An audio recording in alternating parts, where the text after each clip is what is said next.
This is the knockout artist, Chris Hero, and if you're looking for some true heel heat, you better listen to them boys.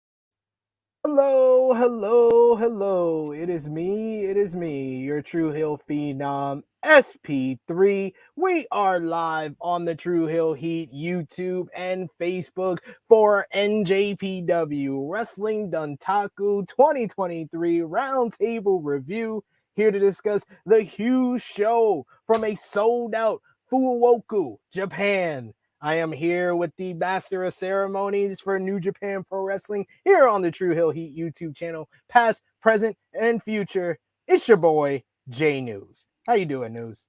I'm doing all right, man. I'm doing all right. It was gonna talk some good New Japan stuff. But as always, good morning, good afternoon, and good evening, ladies and gentlemen. It's a good brother J News. We're back at it again here, and we have our lovely team member here with us today. Sonal is here with us to talk Wrestling Dontaku 2023. So please, without she's further really become the third member of our New Japan content team. This is what our third, fourth review that we've done thus far. You know Sonal from Sonal's Life, Ace Tekkers over on Wrestle-In. The I call her the biggest New Japan fan that I know. Sonal, how you doing? I'm good. Always loving to be on this, speak to you guys, talk some New Japan, and I will take that as the biggest, New Japan. I will take it. That's a big honor.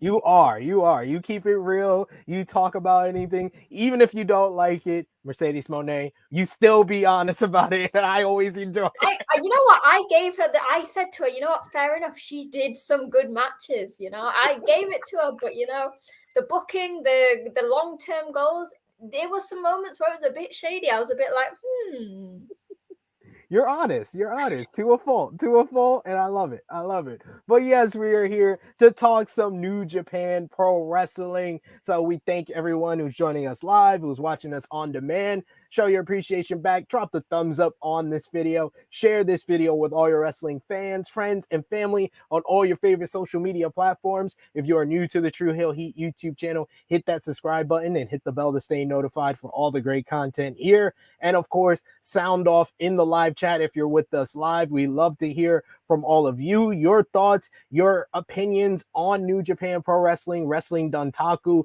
2023. We want to hear from you. Of course, if you're feeling generous, you can send a super chat donations because those always help the channel out. We got Dolores here with us in the chat saying, "What's up, everyone?" We got Vala B taking offense to that, saying, "Biggest NJPW fan you know." Yes, Sonal, even bigger than you. She's active on social media during the shows, even when she's at work.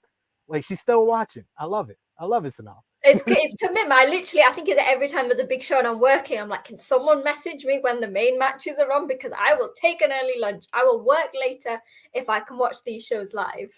And I legit saw somebody tag you and be like, "Hey, four people did. I only want one, but most of the time, because obviously I just do it generally, I get like 10 people like, it's on now. I'm like, thank you. Love it. Vala B saying, "You know what? I'll concede it. I don't make content." That's why. Yeah, she put up her New Japan Dontaku review like just a few mere hours after it went up. I was like, well, damn, she's out here. She's putting in the hustle, putting in the work. So I got to give her the crown. But let's talk about New Japan Pro Wrestling, Wrestling Dontaku from this past Wednesday. It is Golden Week in Japan. We've had major shows from Stardom. There's been major shows for Pro Wrestling Noah. All Japan Pro Wrestling is having their Champions Carnival. So all big stuff in Japan going on. And I mean, we said this before. I think we said this on our preview of Battle in the Valley. So I think you've been on like 3 previews. I think you've been on 3 reviews and 1 preview, Sonal, because we said this on our Battle in the Valley preview that Gato's booking has scarred us. I want to ask y'all before we get into everything, has Gato kind of trying to heal the scars? Because some of my scars are gone. I don't have some of the scars anymore because he is doing very, very well as far as building things in the New Japan landscape. We'll start with you, Sonal. I mean, don't jinx it. I always say this with Gato. Don't jinx anything that man does. Yeah, I agree. There is a lot more better planning. Because I remember on Ace Tekkers SPP, you said multiple times, well, it's going to be SANADA losing the title at Dominion. And I feel like we'll talk about this, his next competitor. It feels now less likely that he is going to lose that title and that we could get at least some sort of fruitfulness within that championship. Similarly, we have seen new guys coming in. We'll talk about that again, like with titles and things. And it just feels like we are getting consistency, getting good stories that people are invested in. And it's not like Gato is doing something and then forgetting about it. Very true. J News, what about you? Nah, man, I'm all about the long form storytelling, man. At the end of the day, this is years, maybe even a decade's worth of scars across my back, on my arms, near my face. This man has not, I tell you, redeemed himself at this point. He's working towards going in the right direction at this point. Props to him for fulfilling one of my prophecies and on this show. So props to him on that. But at the end of the day, he's still got a lot of work to do. Props to SANADA for winning this match at the end of the day. Long form storytelling and long form booking is the win and the way to go. Let's go. Basically, what Jane was trying to say is, until I get my year-long SANADA run, that's right. I'm not. It's absolutely.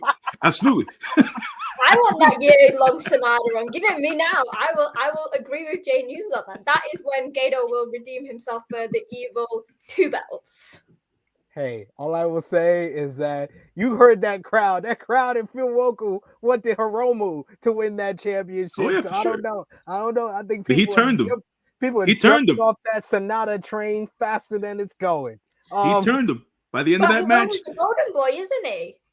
He is definitely. Syrian saying Gato is still cooking with the booking. He also says Gato may book Yota Tsuji like he is AJ Styles, and he got the eye emoji. Ooh. I will have my prediction on that at the end when we talk about it, but let's get into the show. Keep coming with those comments in the live chat. Thank you all for joining us live, for watching us on demand. You can also let us know what you thought about the show in the comments down below. But let's talk about one of the matches that didn't air on New Japan World. It aired for just folks in Japan. They had a Young Lion consecutive battle match, which had Rui Uiwa going up against other Young Lions. He went against Bolton Oleg, as well as Yota Nakashima and Asuka Lobe. And Asuka Lobe actually got the win over Uiwa with the Boston Crab. He went to a draw with Nakashima and Bolton. So I thought this was just to build up Oya as the leader of the pack, but they gave the win to Lube here. Any thoughts on this matchup, even though we all weren't able to see it because it didn't air on New Japan World? J News? I didn't watch it, but I my understanding is that this was all for the meets. It was for the meats. It was all for the meats. So this was an Arby's match, basically. So at the end of the day, I would say Oscar Loibe getting the win here and being the prominent young boy is a step in a different direction for the young men that are in the dojo right now. So we shall see as to how this goes and how this breaks down. But yeah, I mean, it is what it is. I don't think any of us got to watch it, but interesting way to book it, I would say. So now, any thoughts on Asuka Lobe getting the win here? Well, I mean, I'm sad that I didn't get to see it because there's nothing more that I love than a Young Lion match. But yeah, it's interesting because we've seen obviously Fujita's got his TMDK stuff, and they were almost building Fujita and Oiwa like Shota and Narita. Yeah. So to have someone to have him not win, I think it was an interesting choice. But I think they have to slowly equally build up all the guys. They can't just have Oiwa being this big guy, TMDK, obviously with Fujita, and then obviously with Oleg now. I think give Nakashima and Lube some love. Yeah, Nakashima. We keep saying, me and Jay News, he's at the bottom of the class. I'm sorry. He's at the bottom of the barrel, but people as well. Like he was one of the first trainees, then he got injured, and then it's just gone downhill from there. It hasn't looked good for him. We got J-Mac joining us. He says, "What's up? I haven't watched NJPW since Wrestle Kingdom. What have I missed?" You missed a lot since January. Yeah, a lot has changed since January. Sanada's the world champion. Hiromu's still ticking and go. Jay White's not there anymore. Jay White's gone. The only thing that's the same is that Hiromu's still IWGP Junior Champion, and somehow, some way, Zack Sabre Jr. is still the TV champion. I think that's the only things that haven't changed since January. Only things. But we'll get into everything that happened on this show and our good friend Bala B with the spoiler alert for my prediction. The Tsuji shock, baby. I think it's coming. But let's get into the opening matchup on Wrestling Dontaku. It was an 8-man tag team matchup as you had Chaos represented by Toriyanu, Yoshihashi, and Hiroki Goto, Bishamon, teaming up to face House of Torture, Dick Togo, Sho, Yujiro Takahashi, and Evil. This one went like under 4 minutes. This is even rare. It went 3 minutes 37 seconds. Bishamon getting the win with the Shoto on Dick Togo. After the matchup, they were attacked by Yujiro and Evil, who still had the IWGP World Tag Team titles from stealing them from Aussie Open on the Road 2 show. They were about to hit them with the titles when Aussie Open came out, retrieved their IWGP Tag Team titles, and then made the challenge for a 3-way match against Bishamon and House of Torture coming up at Dominion. They said that Bishamon, they respect them and they deserve this opportunity. And they said, House of Torture, we don't respect you. You don't deserve this opportunity, but we know you're just going to keep attacking us and getting involved. So we're going to beat y'all as well as Bishamon at the same time. I gave this match a half a star, not even a full star. Sana, what did you think about the match and the post-match here with the setup for the 3-way? Yeah, I mean, I think anything with House of Torture, it's not really going to get that high. I guess we know the big main thing here was Aussie Open coming out. As much as I would have loved to have seen just another straight Aussie Open versus Bishamon match, someone needs to take the fall, and it's going to be Yujiro. I hope. I mean, if this doesn't happen, I don't know what's going to happen. But I feel like that works well. Aussie Open and Bishamon can do another amazing stuff, but neither Goto or Yoshihashi will be made to look bad. Because honestly, I can't imagine Yujiro becoming world champion anytime soon. Goto, who knows? Gato might have something planned, but yeah, if we can just get House of Torture having their match, get it over with, push them away, I think that's the best scenario here. Always the best scenario. Just get House of Torture out the way. They're trying to ruin Aussie Open's campaign for Tag Team of the Year, which right now they are. Whether you've been watching New Japan or not, I got some news for you. Aussie Open has been the Tag Team of the Year. What did you think about the matchup to open the show and the post-match with the setup for Aussie Open versus House of Torture versus Bishamon at Dominion, J News? I think it was another incomplete failure. I'm not too sure as to what it was that they were thinking with the match itself. From a storyline perspective, I appreciate that Aussie Open came out. They declared the 3-way challenge. They needed something new within the tag team structure. So doing a 3-way match was something new for the fans, or at least, variety, as is the spice of life. So we'll take it there. But House of Torture and anything, as we know, which is well documented here on True Heel Heat, we don't love them. We don't love them. Much like Snoop Dogg don't love them hoes. We don't love HO. So is one of those things. So we'll take it there. Who will be the participating tag team for House of Torture? It will be Evil and Yujiro. I want this to be a smack in the face. So during the 3-way match, I feel like Coriolis should be hit on both House of Torture members. They should be stacked on top of one another and then pinned to end the match. That's my call. That's my call. Why don't we have just so obviously there's going to be input from House of Torture. Let's have Jeff Cobb on the outside and have him do a tour of the islands to Show and Dick Togo. I'd be down for that. I'd be down for that. I'd be down for that. I'd be down for that. What I mean, like, I can't even think of like a better combination for a House of Torture, because we've established Show has not been the same since he joined this group. So there's not like a good tag team. Like, you know, in like any group, there's like the A team. The fact that Evil and Yujiro is the A team of House of Torture should just tell you the quality of this whole grand group. It's ridiculous. It's a sad day when we see Show as like one of the lower ones, when at one point he was one of the top guys in the junior division. It's a sad day. It's a sad day. Why did you join? Okay, him joining Bullet Club was one thing, but joining House of Torture, that's like the biggest career backstep I've ever seen. I think he could have worked in Bullet Club if he was like an Ishimori or like an ELP or something, but it was the House of Torture. Nobody... Gato must hate Show to such an extent that he went, you know... Have you joined House of Torture? Oh, poor Show. We'll see him in the Best of the Super Juniors tournament. We got our preview coming up on Monday, but let's get to the second match here, as Aussie Open and Great-O-Khan were already out. So it was United Empire teaming up in 6-man tag team action against TMDK, continuing the rivalry from the Road 2 shows and Wrestling Satsumo. This time it was Shane Hayes, Mikey Nichols, and Kosei Fujita versus Great-O-Khan, Kyle Fletcher, and Mark Davis. This one went about 5.5 minutes. It was good action throughout, but just a little too short.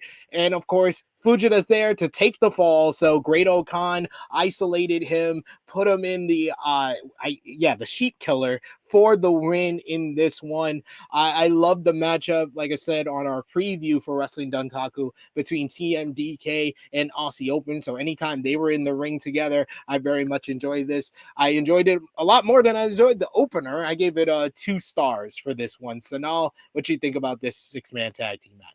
I mean, it's the quality of stars in the match that helps the star rating. You've got some amazing, no cheating. Obviously, it's great each time to see Fujita, because he's obviously going to get pinned. This is like, it's the laws of New Japan. But you're seeing him grow each time, and not just his style, but his personality with Zach and the post-match comments.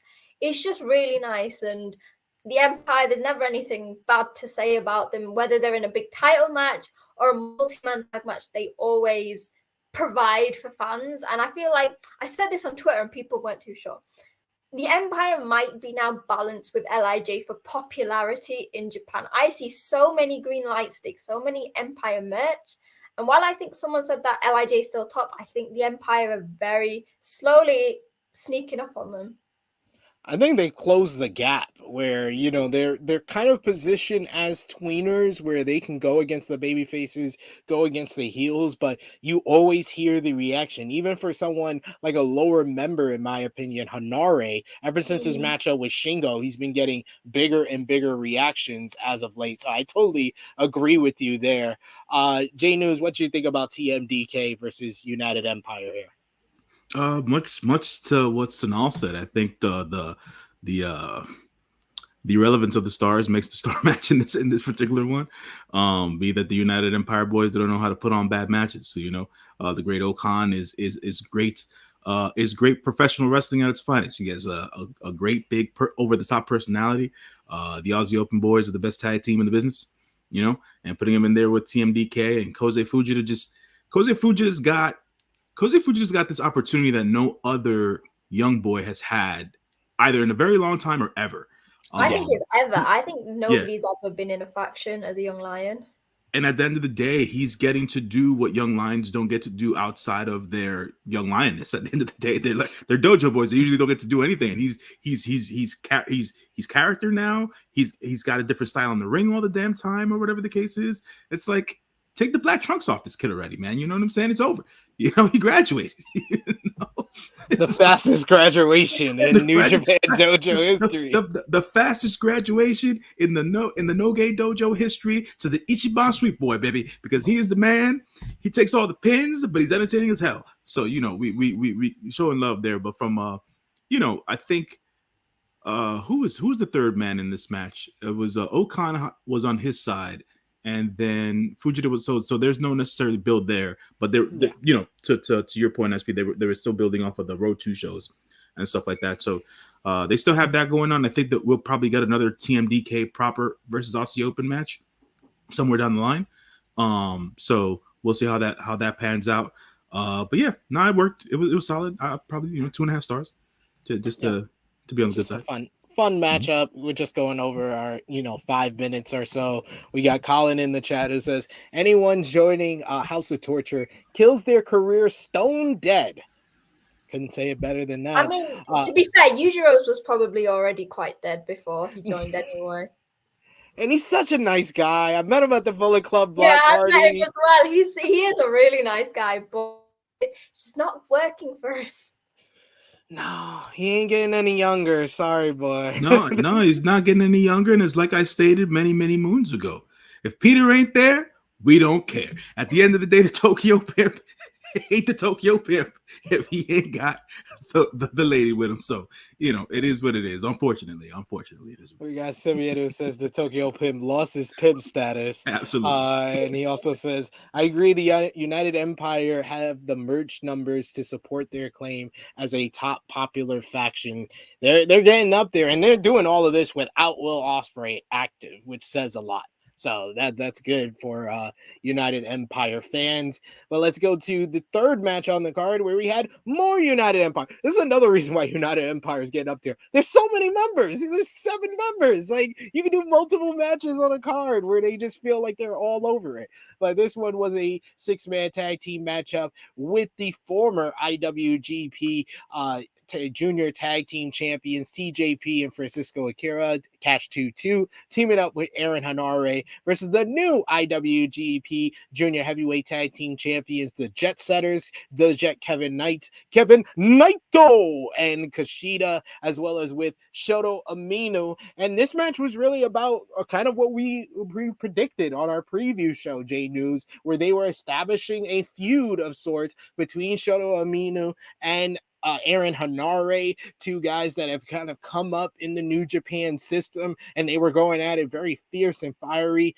in this matchup. Also about previewing potentially a rematch for the IWGP Junior Heavyweight Tag Team titles between the Jet Setters and Catch 2-2. All 4 of these guys will be in the Best of the Super Juniors tournament. So I found it very interesting that TJP took the pinfall in this one, with Kushida pulling off a perfect small package hold for the 1-2-3. They will actually be facing in the A block of the Best of the Super Juniors tournament. So I could definitely see Akira beating Kevin Knight in the B block, and TJP getting his revenge on Kushida in the A block to set up the rematch for the IWGP Junior Tag Team titles. And then after the matchup here, we had a little stare-off, a little beef created between Hanare and Shooter. So I like this matchup probably more than any of the other multi-man matchups on this card before we got into the championship encounter. So I gave this one 3 stars.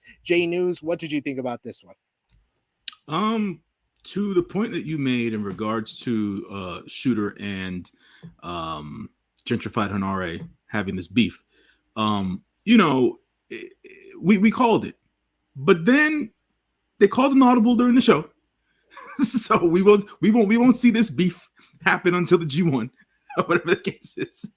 So they called not just yet. They were like, hold on.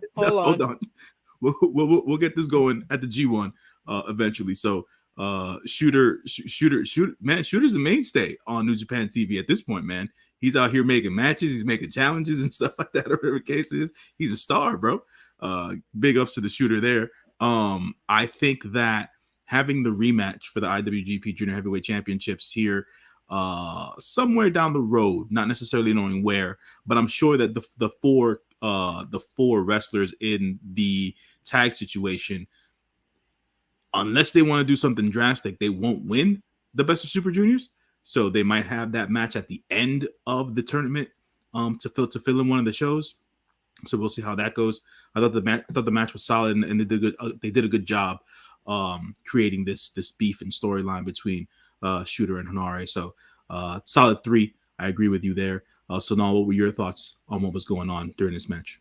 Yeah, another good one. It was like the previous match where obviously it was all about the rebounds from the Road 2 shows. But it is interesting that it was TJP who got pinned, but it was with like a small package. Because I think these two guys, in terms of experience and careers, they're the senior guys in their teams. And I think, did someone say in the post-match comments, it was sort of a battle of who had trained their partner the best, who would help them the best. Yeah. So I think that the fact that Kushida won with a small package, it doesn't belittle TJP as a wrestler and will instead just rile him up. I sort of see with the Best of Super Junior, maybe Akira getting pinned, but TJP being the one to pin Kushida in a similar way to get the rematch at some point. Yeah, I could see that as well. The 1-1, basically. Yeah. Yeah. And also with two veterans in the trade, I think it's a lot more interesting having their sort of relationship and thing expand. No, that's a solid point. I think that the small tweak where Kushida actually pinned him not only in the small package but with the hammerlock added to it, we're gonna see them trying to one up each other, right? Throughout the Best of Super Juniors to see as to who can tweak whatever simple move the most to try to get a win. So I think that'll be cool to see during the Best of Super Juniors. Yeah, and in terms of Hanare and Shota, I mean, it's always a funny thing, these feuds, like, not to break kayfabe or anything, but when I was at a Rev Pro show, it's funny, so Shota and Tsuji actually had a match together, and they were proper aggressive, and then 20 minutes later, they were sat in the corner eating food together. And this is what I could almost imagine what this Hanare and Shota match is, because they were so close in the dojo. You'd see pictures of them with red shoes. And I can almost imagine, like, this is just in the ring. They are so intense, and they're going to put all of that past and become almost like a different person to do this fight. And watching young lions in a match together with people that they grew up with and sort of improve with, you can see the difference. And that's what, at some point when this happens, because we know that Shota's got other things on his mind, it will be amazing to see just how far both Hanare and Shota have come.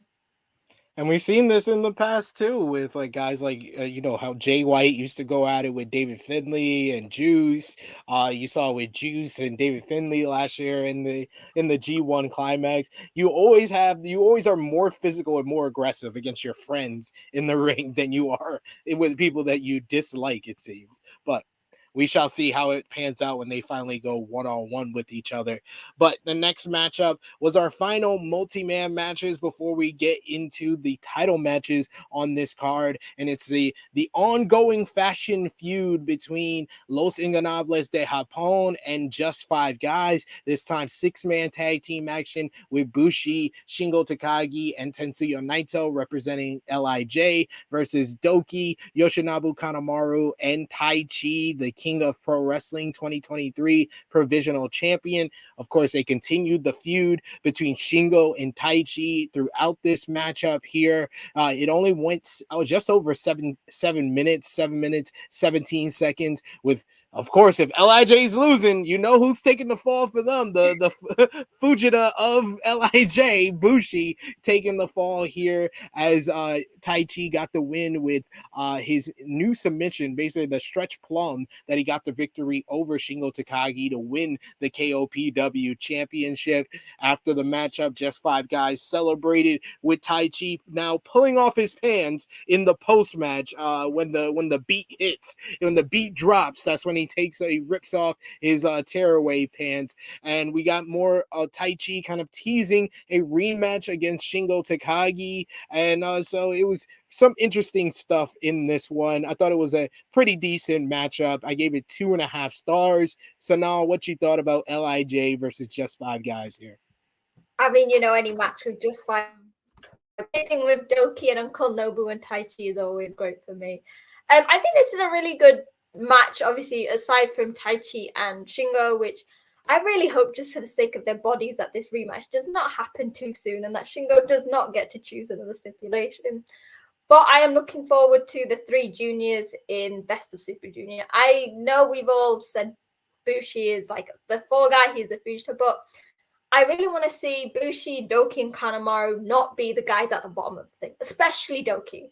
Like, we spoke about this on Ace Tekkers. We really think that Doki has been shining. And Wato wasn't on this card, was he? No, surprisingly, he wasn't.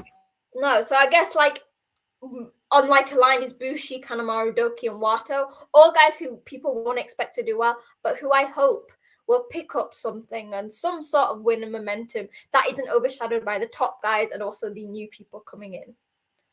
Well, you heard on commentary, I tweeted it out that you and Kirian are the big Doki fans on Ace Tekkers, and I said Chris Charlton and Kevin Kelly are joining y'all in the Doki fan club. And of course, the leader of the Doki fan club is Gino Gambino, who they did hype up is coming back at Dominion. But it seems like they're calling Doki their high key dark horse pick. I actually had him as my... So if you watch, I've got a preview coming up for the Best of Super Junior in a few days. I said that my predictions, I go with my head and my heart. My heart pick is Doki. I would love to see him win his block, or at the very least, get an upset win over Hiromu. I could see that. I could actually see that to set up a junior title match for sure. J News, what did you think about this 6-man tag team match, and what do you think about the rise of Doki and his fan club?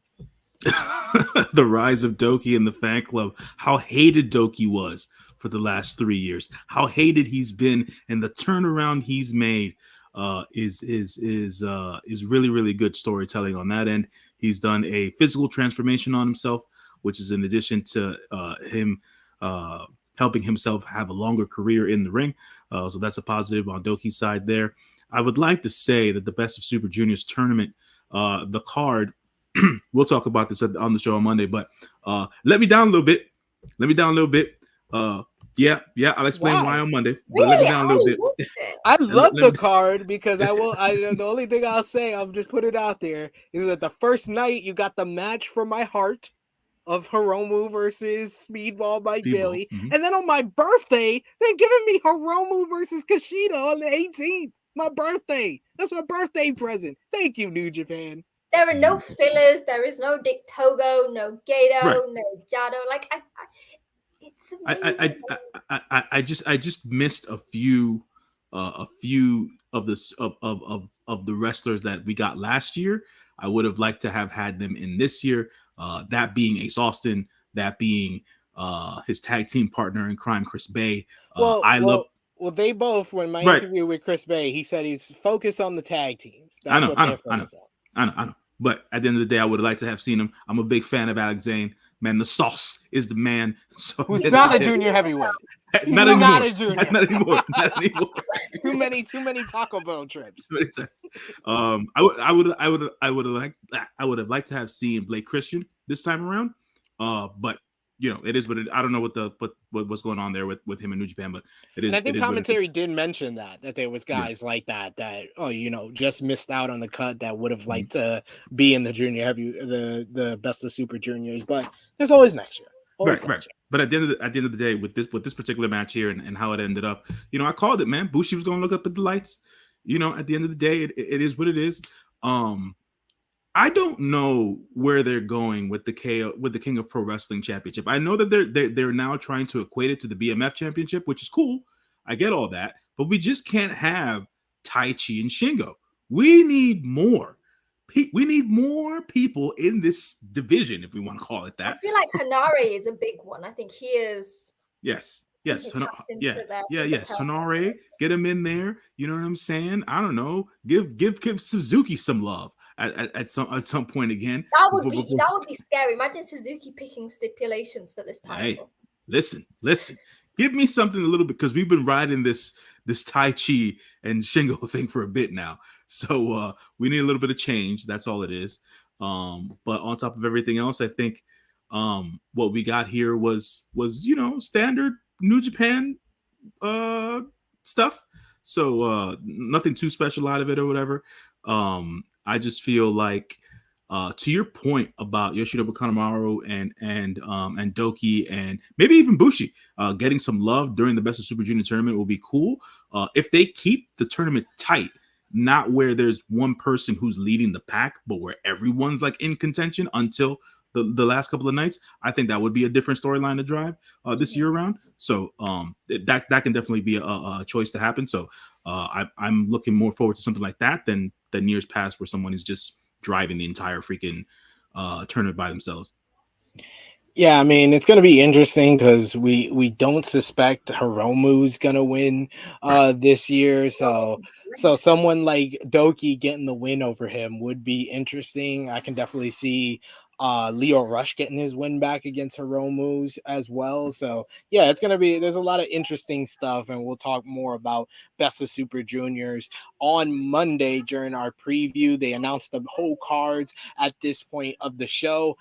We should highlight some comments here. Vala B saying 5.25 star King of Pro Wrestling Hanare. So he's all for Hanare winning the championship, and he always likes to tout that Hanare was the highest rated match from Mania Week. Shouldn't count as Mania Week, even though it was on Mania Sunday. It shouldn't count as Mania Week. It was in Japan. Come on, what are we doing?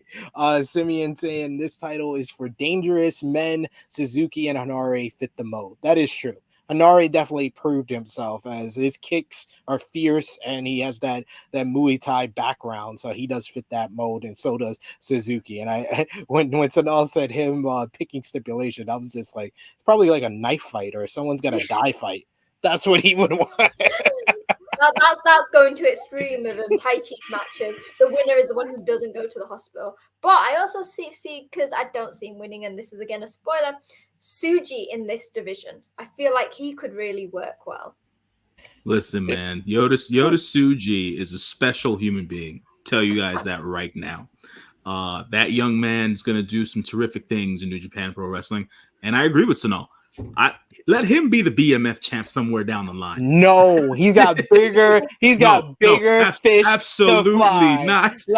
We're not there yet. We're not there yet. Let's go to the fifth match here, the strong openweight championship matchup, as it was Kenta defending against Hikuleo. This was not the matchup I think we were all hoping it would be, but it was the matchup that I think we were all expecting.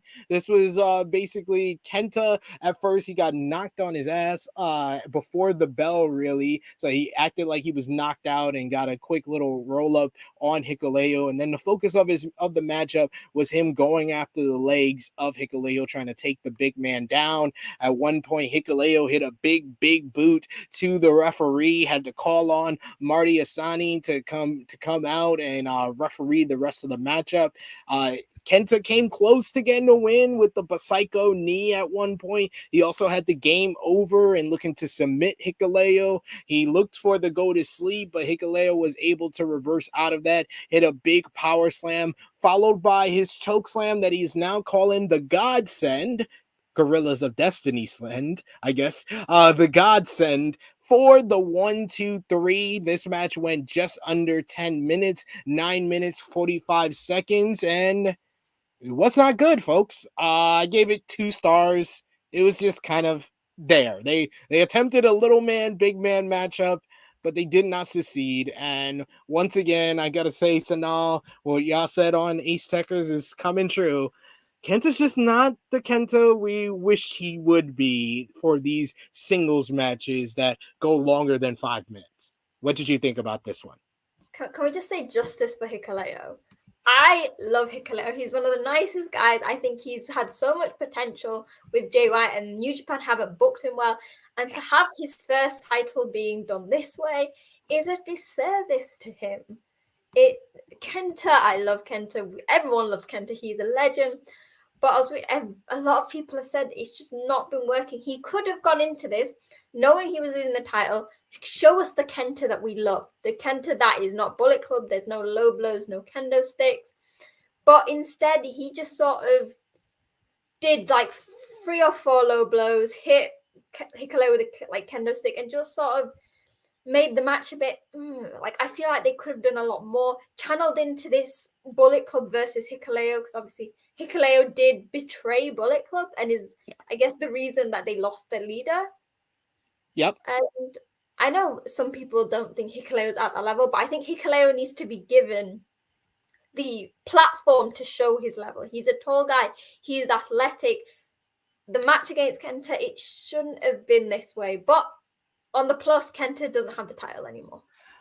That's the plus side. Even though we're going to get a rematch for some godforsaken reason at New Japan Pro Wrestling's Resurgence coming up on May 21st. J News, any thoughts on Kenta versus Hikuleo here?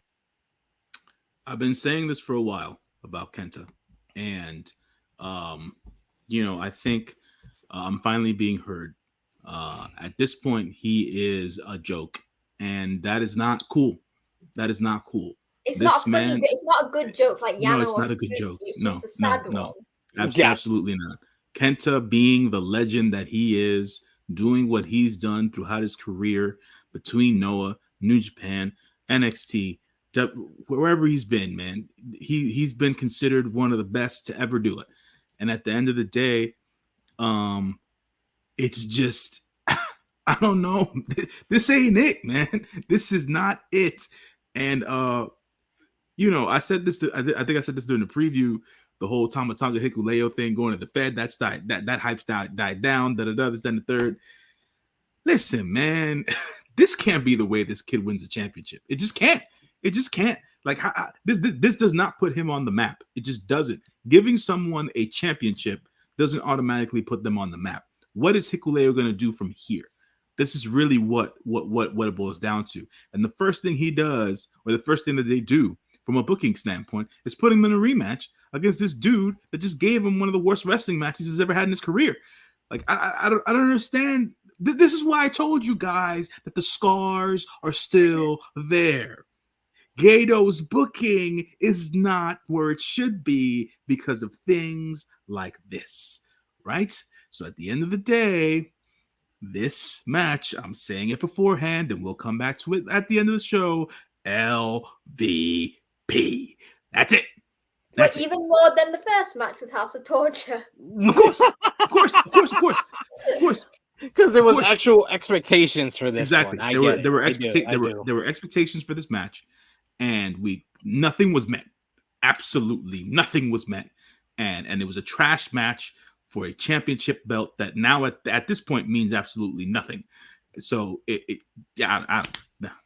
You know what's sad though about that is you said that, Janius, and when it was with Fred Rosser, it was such a good belt. Like, although it might not have been known to fans, he was prestige. He defended it like 7 times. And now it's just whether Hikuleo can bring it back up to that standard. It's going to be hard because obviously the experience level, but Kenta took a belt that was pretty good and was pretty staple to the division in America and just put it down the toilet. Explosion. Yeah, that's unfortunate, but at least it's on somebody new. We can try to make better Until of this. Resurgence. We'll see. Back to Kenta. Oh dear Lord! Please don't do that, Gato. Please, I was giving you credit to start this show here, and we got Simeon who says Hikuleo and Tama are Fed bound in 2024. We'll get to Tama Tonga, but I guess they're trying to do something with Hikuleo before he eventually leaves the promotion. And we do have a bit of breaking news for WWE fans who are watching, or both WWE and New Japan fans. Romeo in the chat says, breaking news, WWE World Heavyweight title will be decided by 2 triple threat matches on Raw, where winners will face each other at the end of the night. Same thing next SmackDown. Winners of both nights face at Night of Champions. Okay. That seems convoluted, but okay. Yeah. You know what, man? On to the next match. This ain't got nothing to do with New Japan Pro Wrestling. You should have left it for the regular True Heel Heat podcast, which is on tomorrow at 11:05 Eastern Standard Time, as it usually is. So tune into that. There you go. Appreciate that. Colin saying, I actually enjoyed watching Hideo Itami rather than this version of Kenta. That is sad. that is sad. That's a bold statement. And problem is, people would agree. Hideo exactly. had his style. He wasn't used well, but he wasn't a cheater. He wasn't just not giving us anything. He wasn't just shenanigans filled. He's basically a House of Torture member. That's how bad it's gotten. That's how bad it's gotten with Kenta, is that he's basically just a House of Torture stick, and he's not a member of House of Torture. And Romeo says, I just report the news. J News should appreciate that. I'm going to leave him alone today, as a matter of fact. I'm going to leave him alone today. Let's go to the next matchup on the card, where this is when the card got really better after washing the taste out of our mouth after the last one for the New Japan Pro Wrestling World Television Championship. Yeah, Zack Sabre Jr. defending against Jeff Cobb. I will say the pre-match interviews. Shane Haste might be an MVP candidate for this entire. My name is Zack Sabre Jr. and I've got my cool jacket and I do the Tekkers and I'm gonna beat them up, yeah. And then I've said it on Ace Tekkers how much I love Shane Haste, and I think just he didn't even wrestle a big match, but yeah, he could be the MVP of this entire show just for that, like a minute of pure genius. My name is Zack Sabre Jr.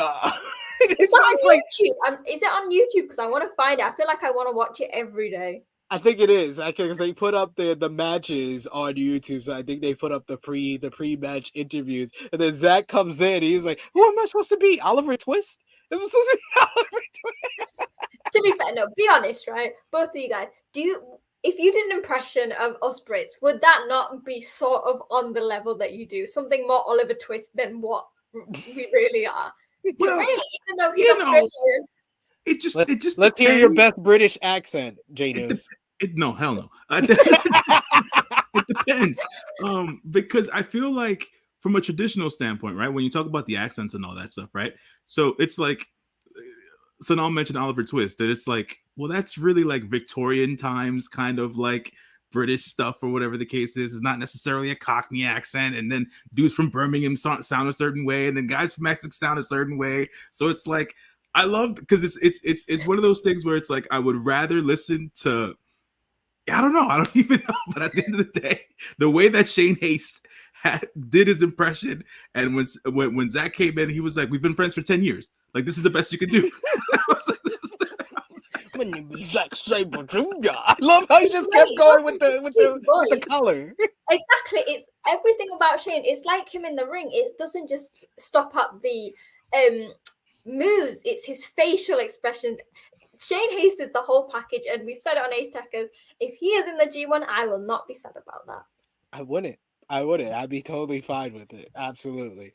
But this led into what I thought was a great matchup with Zack's Tekkers going up against the strength, the size, and the athleticism of Jeff Cobb. And Jeff Cobb just wouldn't let Zack do his usual thing. And in the build up to this matchup, Zack said he was going to do a German suplex, and he tried a couple of times. He was never able to do it. But anything Jeff Cobb wanted to do as far as a move move or a suplex. He was able to do it to Zach at every turn. Big gut wrench suplex off of the middle rope. He actually did the German, a deadlift German. Zach tried to grab his leg, but he was able to pull him off and hit a big old German suplex. The final 5 minutes were just superb in this matchup, with them trading strikes and big moves.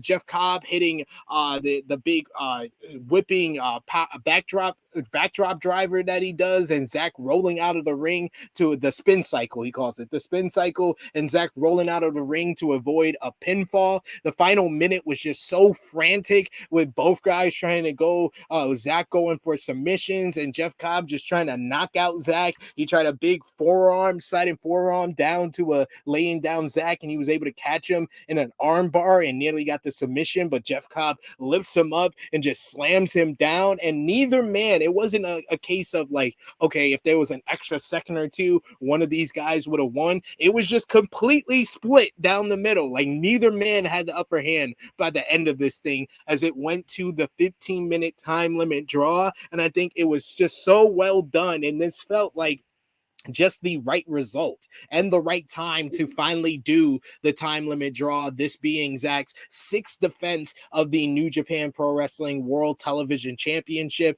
And I thought it was a great defense, another one to go along with all his previous ones. I gave this one 4.25 stars, and it was announced yesterday that it will be at Dominion, the rematch for the World Television Championship between Zack Sabre Jr. and Jeff Cobb. But I got to ask you, what did you think about the match, Sonal? And do you think either one of these guys can beat the other in 15 minutes?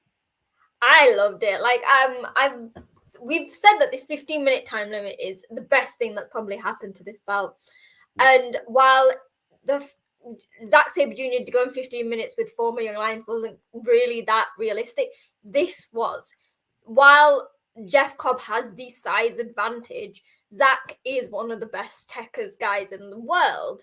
So they are equal, but in different ways. And I just think there was that one moment where Jeff Cobb had Zach on the top rope, then the submission, and then it was just everything went well. And I think Chris Charlton and of Kevin Kelly, again, amazing, saying that by the 10-minute mark, Zach is normally with the submissions weakening his opponent. And that was sort of the moment I was like, yes, Jeff Cobb could win this, but this could be a time limit. And it was. Yes, it just felt like the right time to do it. And I do agree that Jeff Cobb kind of needed this. If he wasn't going to win it, it should have at least gone to the time limit draw. And Jay News, you predicted it on the preview. So what did you think about the match and the result of this one? Yeah. At the end of the day, I just figured to Sonal's point, like to your guys' point, I mean, Jeff Cobb needed this, man, at the end of the day. You know what I'm saying? He's been the strong guy. He's been the wrestler's wrestler for a while. He's always been booked strongly, but not strong enough, right? So it's one of those things where it's like Zach's been putting on these great matches as a TV champion. For Jeff Cobb to come out and just straight up lose a match like this, with the way that he's been booked throughout his New Japan career, wouldn't have made much sense. So I thought that the draw made sense. Now, I don't necessarily know if the stipulations change for the rematch in Dominion, just because Jeff, I think during the end of the match, Jeff Cobb was tapping his wrist, talking about the time or whatever the case is. So I'm not too sure if they expand the time for that particular match. I'm not too sure if there's a stipulation where there must be a winner type of deal or whatever the case is, So just depending as to how they want to set up the match and this is that nature. But I thought that the match was, man, it was fantastic at the end of the day. The main man, Jeff Cobb versus Zack Sabre Jr. It always lives up. They both live it up every single time. Like, you forget sometimes just how strong Jeff Cobb is, and for him and Zack Sabre Jr. is not a thin, frail boy anymore. No, he's not a silver noodle anymore. Yeah, so at the end of the day, it's like he's flinging around. This dude who's like 215, 225 now, and it's like, Jeff Cobb's just super freaking strong, and the stuff that he does is like, it's incredible. And when Zack Sabre Jr. was about to hit the German on Jeff Cobb, I said to myself, "Oh, this shit is over. This shit is over." He did do it.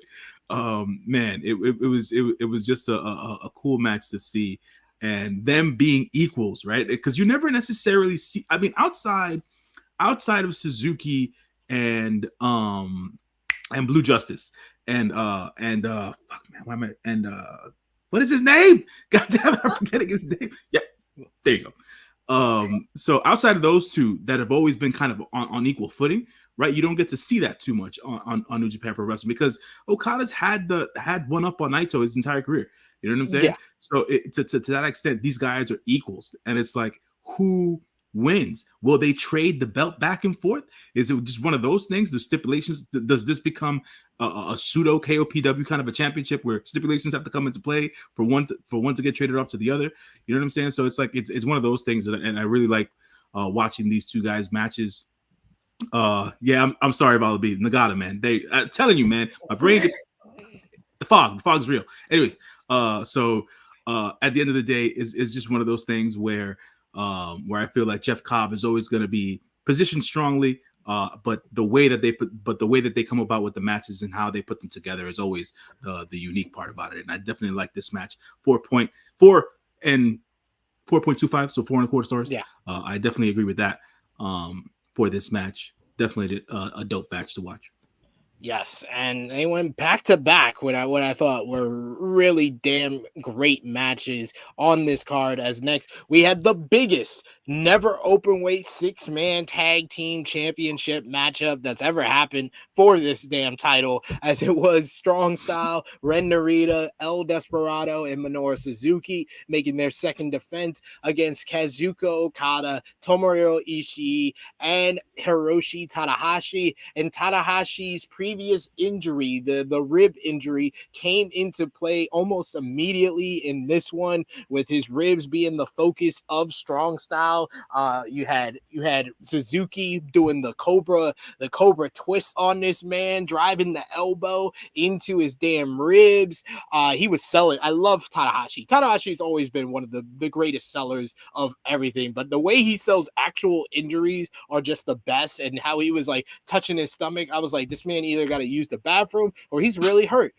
He finally made the hot tag to Ishii. I love the moment where Ishii got on the apron and the Fuoku crowd was like, oh, he's actually gonna be there for him. And I love commentary talking about how Ishii may not like him, but he's always gonna do the right thing. But that miscue and the dissension between them came into play as Tanahashi was going for El Desperado and hit Tomohiro Ishii with a palm strike. Ishii then bumped into him, and El Desperado was able to roll him up. And I love how this match really broke down into the individual matches. The Suzuki going at it with Tanahashi, Tomohiro Ishii, and El Desperado just have a completely fight forever type of vibe to them, that every time they see each other, they just want to just completely beat the hell out of one another. And then it came back into the rivalry that kind of started this whole thing between Ren Narita and Kazuchika Okada. Ren just wanting so badly to get the win over Okada. Strong Style did like triple teams, and then Narita got in his submission, but he wasn't able to get the job done. Okada was able to reverse it out, and then their team had the triple team and almost got the win on Narita. Okada hits the big drop kick. He goes for the landslide, but Narita's able to get his submission back, but Okada is able to reverse that into the Cobra Flosion, then picks him up. Rainmaker. And 1, 2, 3, for the first time in Okada's career, he has won a title not named the IWGP Heavyweight or World Heavyweight Championship. And I thought this was a fantastic trios matchup. It felt like the biggest going in on paper, and it just delivered in every way. And they got a bunch of time. This one went almost 20 minutes, 19 minutes, 36 seconds, and it was just completely fabulous. fabulous. Just how everything broke down. I thought this was one of the best trios matches that New Japan has ever done. I gave it 4.5 stars. I just really loved this matchup. And then the post match was even better, in my opinion, as Shota Umino, the other young man that Okada's like, get off my lawn to, Shota Umino comes out and he challenges. He wants the next shot at the never openweight 6-man tag team titles, and he says that he's gonna team up with someone who hasn't been here in a while. And it's none other than the man with the black jacket, the boogeyman of New Japan Pro Wrestling, Blackpool Combat Club, AEW's own Jon Moxley, who says that, how dare you treat my young boy like that? He says, I have to come back to Japan and I got to set you straight, Okada. I got to set your team straight. So he's going to be teaming up with Shota Umino at Dominion to get a shot at the never openweight 6-man tag team titles, but Okada couldn't let Umino and Moxley get the last word. He tells them both that he'll see them at Dominion, and he tells you, fuck you, young boy. Yo! Dickhead Okada, the best character in professional wrestling today. I don't care what you say. You can have your tribal chiefs. You can have your American nightmares. You can have your MJFs. Give me Dickhead Okada, who's pissed off at all these young men for just being him. This was him when he was younger, and he used to be. I think Jeremy Lambert put it best in the weeds that we just did. He is the guy who used to own the frat house, who now lives next door to the frat house 10 years later. And he's like, oh, you guys are making noise. You guys are horrible. Like, he is so great in this role, and it just works to perfection. I loved everything about this. Sanal, what did you think about the matchup and the post-match to this? It got 0 stars because Strong Style lost. I knew you were going to say that. It was a phenomenal match. You guys know how much I'm a massive Suzuki and Despy fan, and I've watched Narita, so I wanted Strong Style to win. But yeah, I think the match itself was amazing. Suzuki was really doing a number on Tanahashi. I was like, Murder Dad is back. Murder Dad, he might be a babyface. He might be teaming with Young Lions and the and like GBH and that, but he is still at the core one granddad murder man. He didn't care. He was like, Tanahashi got an injury. He just come back.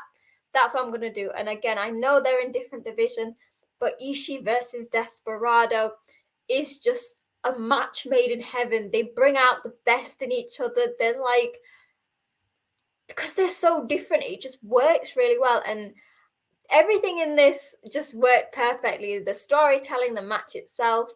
And yet, not only is it a huge thing for Okada to finally win a belt that's not the heavyweight, but for a title that has had probably one of the, along with the other Never belt, one of the most roller coaster journeys ever, we might actually have some prestige to it, from Okada, Tanahashi, and Ishii holding it, to Moxley challenging. Obviously, we don't know who the third man is going to be. Someone said Daniel Bryan. I know, I wouldn't say that, because the resurgence is going to be Rocky Romero, Okada, and Ishii versus Moxley, Shooter, and Wheeler Yuta. So I think they're positioning Yuta to come over as the representative of the Blackpool Combat Club. Are they going to turn Shota heel then? I don't know. Are they going to induct him into the Blackpool Combat Club? Do they win the titles?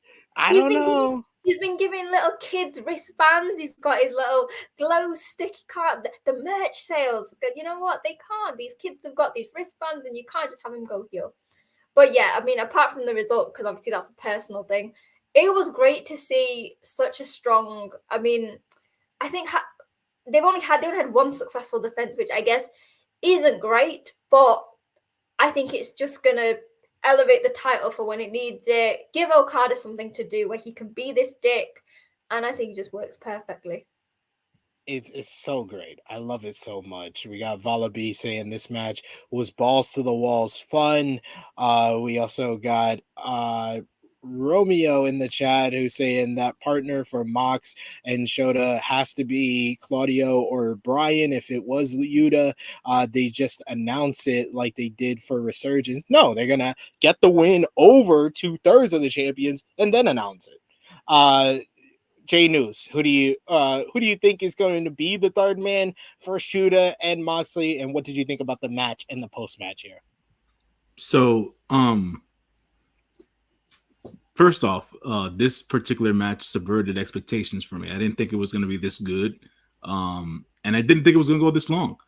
So props to them for putting on that long of a match and making it what it was. Giving Kaz a World Heavyweight Championship in the company is something to behold. His character, this dickhead Okada, has really, really shot to the top of New Japan popularity because people just love it at the end of the day. Ishii, man. There's not enough that we can say about Tomohiro Ishii that hasn't been said before. But at the end of the day, man, I thought he was terrific in this. Suzuki, Murder Grandpa, just going for the gut of Tanahashi, like just the body blows and Tanahashi crumbling. Like Tanahashi's selling. People don't understand. This is why Tanahashi's such a legend. Yeah. You know what I'm saying? The emotion that he brings out of a crowd is second to none, man. And he continued to do that in this match here. As per the match was great. As per the post-match stuff, man. Look, man, Shooter now, being that he's detouring, right? He's going for these never open weight 6-man tag team championships. I disagree with USP3. I don't think it's going to be Wheeler Yuta to be the third man part of the team for the Dominion show. I know they're doing the whole thing in Resurgence, but Wheeler Yuta, depending if he's not in the best of Super Juniors this year. So at this point, him doing the one-off in Japan for the second biggest show of the year, because Dominion's usually the second biggest show of the year, he's not a big enough name. He's not a big enough name. And I actually have to, as much as I not like to say this right now, I actually have to agree with Romeo here. It's going to have to be either Claudio or Brian to be the third man in the team with Shooter and Mox. Does Shooter get indoctrinated? Does he get beat into the BCC? I don't think so. But he won't turn on them, obviously. They'll just keep it separate at the end of the day, because at the end of the day, I don't know. Some people might get this reference, some people might not. Blood in, blood out. At the end of the day, I don't think Shooter's gonna bleed to get the BCC initiation. It's going to ruin his ring gear. Yes, that's true. He doesn't want to ruin his jacket, his white jacket. Right, right. And I think they already initiated a new member without the direct ploy being had just last week. So we'll see that turn happen soon. I think, hopefully, because I think that Takeshita is one tremendous heavyweight wrestler to become, and him being part of the BCC makes sense in my estimation. So hopefully we'll see that on AEW sometime soon. But beyond that, can't wait to see what this 6-man championship match brings over on Dominion. And for me, it's got to be Brian. Just because he's been wanting to go to Japan all this time.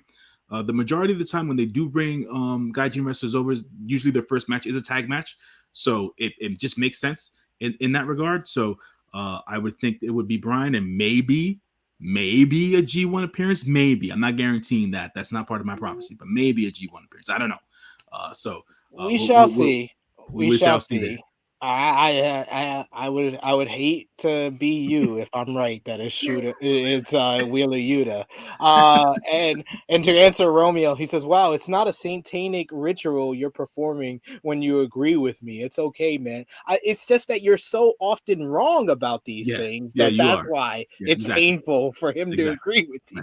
Right. It doesn't make much sense to me. Commentary Ishii is awesome. I wish he was around more often. He is around, but he's never in like this prominent of a position, like in a top storyline the way he is now. That's the whole thing. He's always around. Sort of work, like he'll always be in the tours. He'll always be wrestling. It's just he might not always be. He might be supporting people. So I think on the last Fisherman and things like that, Ishii is always there. Exactly. We got Follow B saying Shoto is gonna suck the heel poison out of Mox and the BCC. I mean that's what Tanahashi said to Hangman Page, and that never happened. So if he does that, he's really taking on the Tanahashi influence. And Simeon saying Shota's heart is too pure for BCC. Yeah, I think that's what we're all His dad will getting. also not be happy if that happens. Neither one of his other dads it's gonna be very happy that he does that. And he's going against one of his dads in Hiroshi Takahashi in this matchup. They need Red Shoes to be the referee for this match at Dominion. So all of his dads are in one match. This is not even for the titles. This is for who is the actual Shota's father. It just needs to come down to Moxley and Tanahashi in the ring, and Red Shoe's gonna be like 1, 2, neither one of you win, and punches them both and pins them both. It's me. It was me all along. Let's talk about the never open weight championship was up for grabs as it was Tama Tonga going one-on-one with David Finlay. This was a physical matchup. Tama Tonga came out very hot in this one, trying to get some revenge. And I love the build up to this matchup where both guys were like showing respect to each other's fathers, but saying that your father was a savage, but you're not.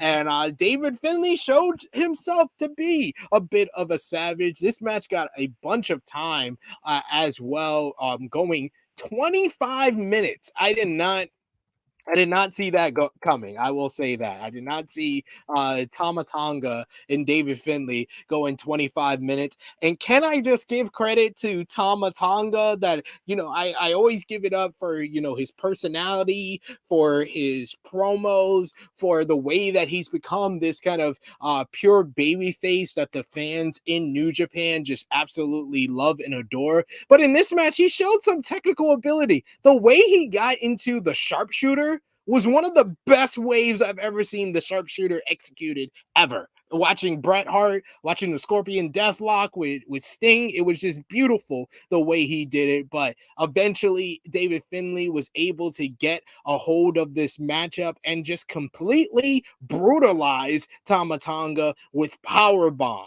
after powerbomb after powerbomb. You had Jado getting up on the apron, teasing to throw the towel in, and David Finlay hitting him off of the apron and telling him get down. Then he picks him up after another powerbomb, says he doesn't want to pin him. He gets him up. He goes for Trash Panda, but Tama Tonga is able to reverse it, but eventually he's able to hits one, and then he lifts up Tama Tonga again. I was just like, after that first one, and he picked him up, I was like, what are you doing, Finlay? You're gonna cost yourself this win and me in the predictions. I can't be wrong about this prediction. This is the one I thought I was guaranteed. He hits another Trash Panda, pins him again, and then lifts him up again, and then finally he hits a third Trash Panda. 1, 2, 3 in complete dominant fashion. Just like it felt like the old takeover rival match where Kevin Owens just powerbombed Sami Zayn into oblivion. That's what David Finlay did to Tama Tonga in this one. Just completely decimated one of the OG members of the Bullet Club. On the 10th anniversary, David Finlay held up the never open weight champion and became the official. This felt like an official coronation of David Finlay as the leader of the Bullet Club. But after the matchup, Gato and Finlay got on the mic with Gato saying, Bullet Club needs the rebel. I need the rebel. The world needs the rebel. And before he could finish, I see Sonal in the back. Oh, I muted it. That is the best impression I've ever heard of Gato. Like that is great. Bullet Club need a rebel. The world need a rebel. But before he could finish, El Phantasmo comes out and he returns, laying out Gato. He goes after David Finlay, tries for CR2, but then he does a flip dive to the outside on both Finlay and Gato, and it takes a whole bunch of young lions to pull off El Phantasmo. The crowd reacted big for ELP in this one for his return, and David Finlay had to walk out with the Never Overweight Championship, had to bail out before ELP can get his hands on him even more. And then ELP showed himself and officially turned babyface by actually taking a bow for Jushin Thunder Liger. And I like that little storyline touch, because commentary was really driving that home, that David Finlay wasn't just trying to prove himself to the New Japan fans as the leader of the Bullet Club. He was also trying to prove himself to Jushin Thunder Liger, who always viewed him as the class clown when he was in the New Japan dojo, and he was asking him, am I funny now, throughout the matchup. So I like ELP kind of circling everything together by taking a bow for Jushin Thunder Liger, who he has his own personal history with. Really enjoyed this one. I gave it 4 stars, Finlay and Tama Tonga, but it was just a dominating performance by David Finlay that really made him feel like this killer and like this top heel that they're trying to position him as. And of course, I love ELP, so really enjoyed him coming back. Jay News, what did you think about the match and the post-match? I probably have a descending opinion here, but I'm going to roll with it. This was too gimmicky for me, and I'm going to tell you why. I've seen this too many times before in other wrestling feds and things of that nature and whatnot. And for me personally, I'm only speaking for myself, David Finlay is not believable as a Savage. Just not. He is not his father. He is far from it. The voice doesn't. I'm sorry, man. It happens sometimes where the voice doesn't match the rest of it, right? It's just like he's a pipsqueak in a Savage's body. It does not work. I'm sorry. Big props to Tama for even doing what he did and giving him the rub the way he did in this particular way and having to go out on a stretcher. Like, my man, he did you a favor in this match because you are not believable. You're just not. The coronation. I like, folks, don't get it twisted. I get what they're trying to do from a storyline perspective. I understand what the narrative is here. It just doesn't work for me. It is not believable. I cannot suspend my disbelief in front of my TV and believe that David Finlay is the new leader of the Bullet Club and that he is a Savage. Does he need to be like fatter or put on some more muscle? He's not Chris Jericho. He's not Jericho. You know what I'm saying? He ain't out here. Listen, man. If he's a true Savage, bro, like, we would see some really sick shit. And what we saw today, what we saw the days that we watched Dontaku on May 3rd, what we watched was a perfectly manicured wrestling gimmick that's been done before, and it's tried and true. They followed it to the T. They made him look like a badass, quote unquote. He just doesn't fit the bill. He just doesn't. I'm waiting. What I'm waiting for, my hope here is that Sonal's favorite wrestler becomes the leader of the Bullet Club yet again. BC Cold has to take over. My whole thing for this whole entire thing is that when Forbidden Door comes, Finlay and Jay White get face to face. Jay White drops his ass, and we get back to Bullet Club where it was, because this David Finlay experiment has not worked for me at all whatsoever. I'm sorry to say, folks. I'm just sorry to say. You know, at the end of the day, no. First, King of the North, I respect Chris Jericho. That's what I'm trying to say. Freaking David Finlay cannot do what Chris Jericho does. This is still not him. Exactly. He is not the man. I did not pick the right guy here. They just didn't. I would have rather New Japan gone the extreme heel route with ELP than what we're getting with David Finlay. This just no. This is not. I'm sorry, man. I'm sorry, dog. I'm sorry. It's a no from me, dog. It's a no from me. You ain't him, dog. You ain't him. So now, what did you think about the badge? What do you think about David Finlay in this position and the post-match with ELP returning? Yeah, me and Janice are on similar terms here. Like, I love David Finlay. I've always loved him. C-Block champion. Like, one of the best things. His feud with JY has always been great. Yes. The problem is, and I've said this so many times, Finlay has not come in with his own personality. Everything just seems to be taking things from past leaders, especially with Jay. He's got the X on his gear. He's gone full heel. He's got Gato. While I feel that Finley could be a heel, like it could work. There's such a change in his personality. Like the match was fine, but the fact that Finley would just do a massive beatdown on Tama Tonga, I didn't believe it. I didn't want to accept it. Would it ever work better if he like hit him with the shillelagh? Because that was the only thing that I thought would have worked and would have made it more believable. You know why? And I'll let Sonal finish. You know why the shillelagh wouldn't have made a difference? Because I've seen Tama Tonga do worse shit to other people. You know what I'm saying? So it like for Tama Tonga to take the beat down that he did, the way that he did, it's like, all right, kid, he did you the favor. You're supposed to look good, but you're still not it, man. You're still not it. Poor. I mean, it's true. The thing is, they had so much potential with this Bullet Club thing.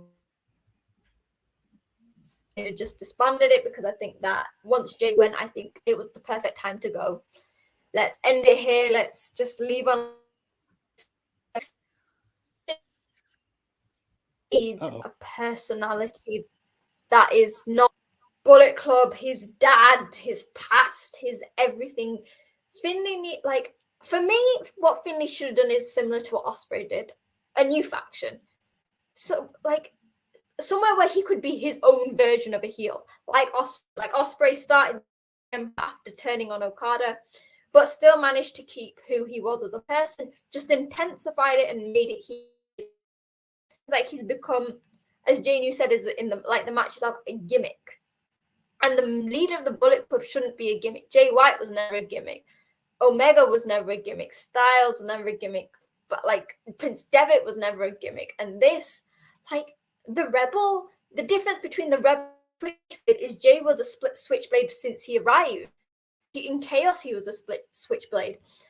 Finley has now, like when you see on TV shows and kids go through that phase, they're like, "Mom, I hate you," and stuff like that. I feel that's what Finley's doing. He's going through his rebel phase, but taking it literally.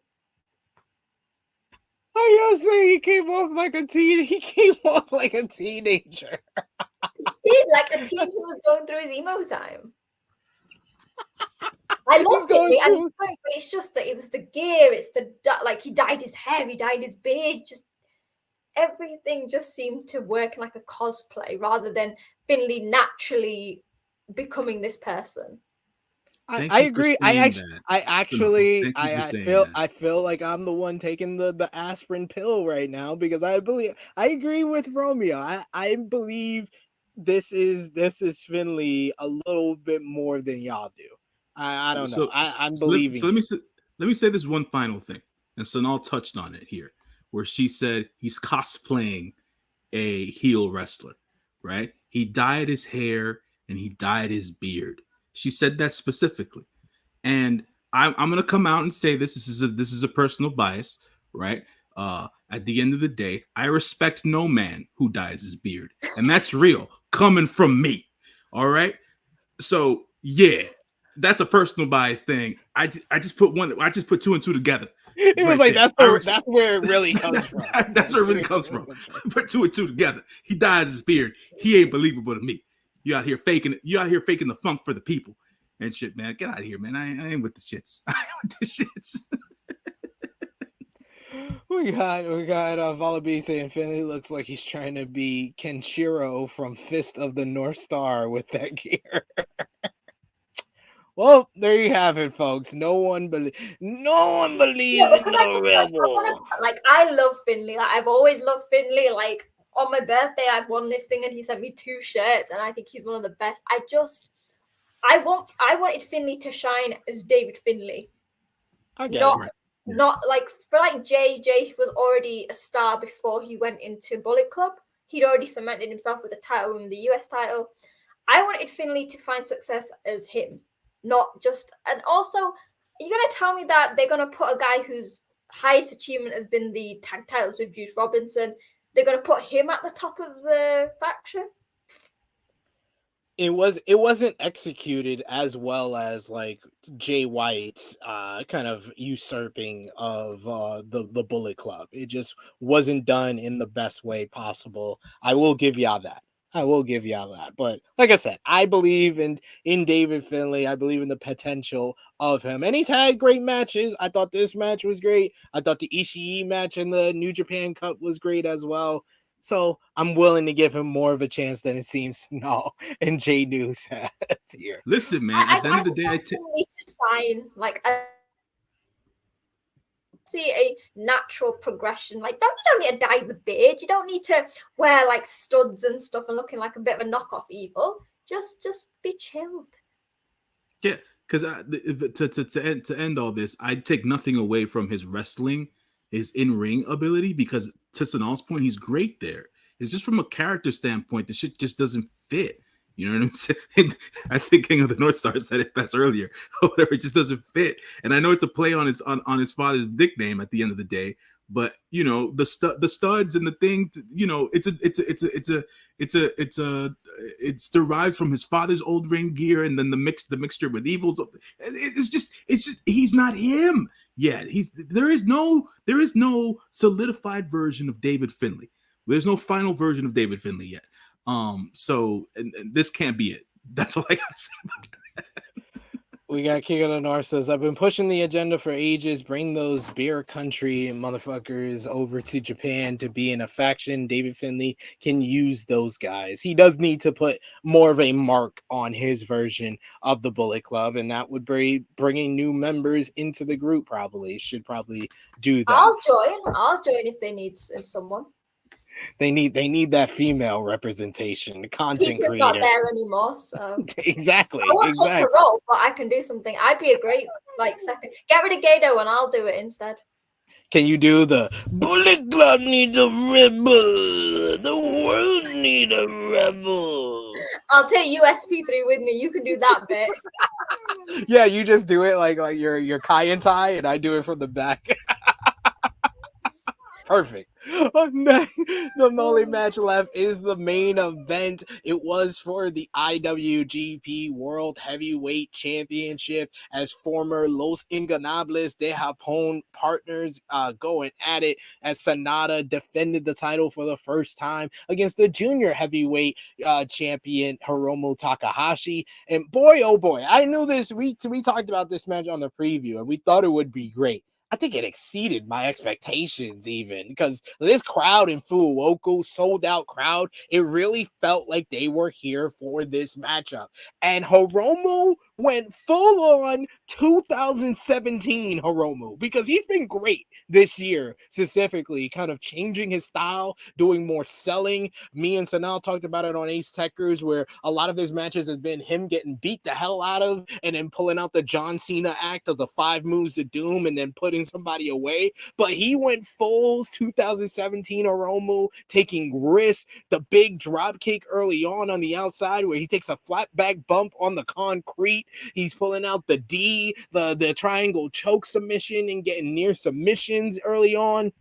SANADA coming back with the TKO, various big moves, various cutters at different points of this one. Hiromu hits the big dynamite plunge. Hiromu comes back with the lariat, taking SANADA's head off, and then he hits the time bomb at one point, gets a near fall for that. Though I felt like the crowd did not fully believe Hiromu could win this match until he actually hit time bomb 2. And this is the first time I remember. I think maybe Desperado did it, kicked out of it in the Best of Super Juniors tournament. But this is the first time I remember anyone kicking out of the time bomb to Hiromu hitting it on SANADA, and SANADA getting his shoulder up, able to kick out.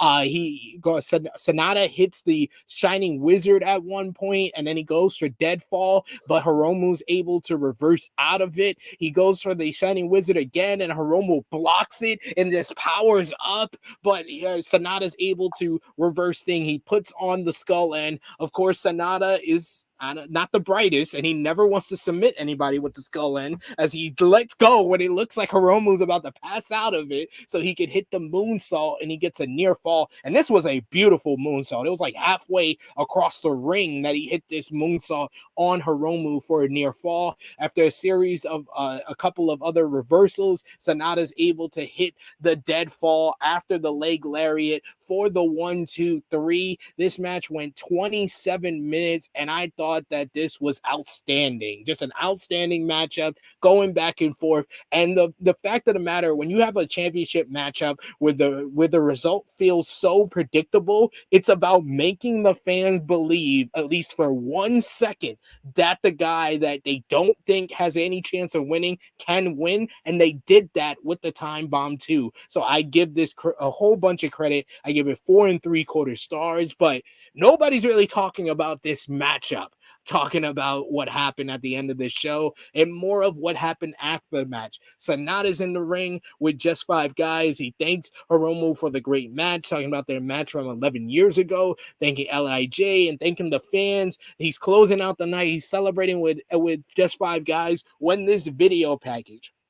The video package we've been seeing for the last few months, previewing that something big is coming. We get the big production on the screen, and we see this figure coming out with just a star-like jacket, and then we see the smile, and then it says Yota Tsuji on the video screen, and his music just plays as this man comes out, knocks Sanada on his ass. He lays out everyone from just 5 guys on his own. 1-on-5, lays out everyone, and then delivers a spear that would make Roman Reigns blush on Sanada before picking up the IWGP World Heavyweight Championship and putting his foot on the chest of the champion, raising it in the air. Yota Tsuji is back in New Japan Pro Wrestling, and my lord, this Fuwoku crowd blew up. They reacted to him like Kenji Muda just came out of retirement. They were like, this stuff, the awes and the big reaction. He felt like a star, got reacted to like a star, and was presented like a star. After putting the title down, he pumps his fist in the air, representing Los Ingobernables de Japón. And then in the post-show presser, Hiromu was talking to the media. He was down on the ground, and Yota Tsuji came in and basically picks Hiromu up, carries him out, representing that he's helping out his former friend. Hiromu took him under his wing as a young lion, and now he's back, and he is part of Los Ingobernables de Japón, apparently. And Yota Tsuji has positioned himself as the next challenger for the IWGP World Heavyweight Championship. A lot to unwrap, a lot to talk about here. What did you think about the match? What did you think about the post-match with Tsuji's return? We'll start with Sonal. I mean, one thing, Tanahashi is going to be upset, isn't he? His former young lion went back to Honkai with him. Yeah. But I mean, honestly, it was nothing what I expected. It was a lot slower pace. I expected 2 athletic guys to be like storming across the ring, apart from like a few quite dangerous spots like Hiromu sacrificing his back to do the low kick on Sanada in the barricade in the crowd. It was quite slow, but not in like a bad way. This is the first time they are wrestling in 11 years. As they've said, this is the first time they've done it after being faction mates. And it was almost like the first part was a feeling out process. Then they got into it more. And what I loved is Sanada started off as the LIJ Sanada. He was quite cool, relaxed. But as time went on, you saw him, the passion come out, the passion that we don't normally see from him. And I love that it was Hiromu slowly bringing that out. He realized, wait, I'm not in the match with my teammate anymore. This is someone who wants my title. I'm not doing. And then, yeah, obviously Tsuji, I've loved Tsuji since he was a young lion. Watched him in the UK so many times. Chatted to him, really nice guy. I'm glad he got this because I was worried that we were going to have another Master Wato return. If anyone remembers that when it was a pandemic. Yes. This is how it's done. This is how you bring back a young lion, like similar to Jay. The funny thing is nobody expected it because they played the VT earlier in the show as well. So everyone was like, when are we going to get this? And for it to happen at the end. Also, can I just say, Tsuji has really toned, like he's bulked up, but he's toned himself. Like it's more muscle now than like, because even in the UK, quite not like fat, but he was quite big in that way, but he looks like lean, tall, and I see him like that whole Japanese, British, and Mexican style that he's always loved.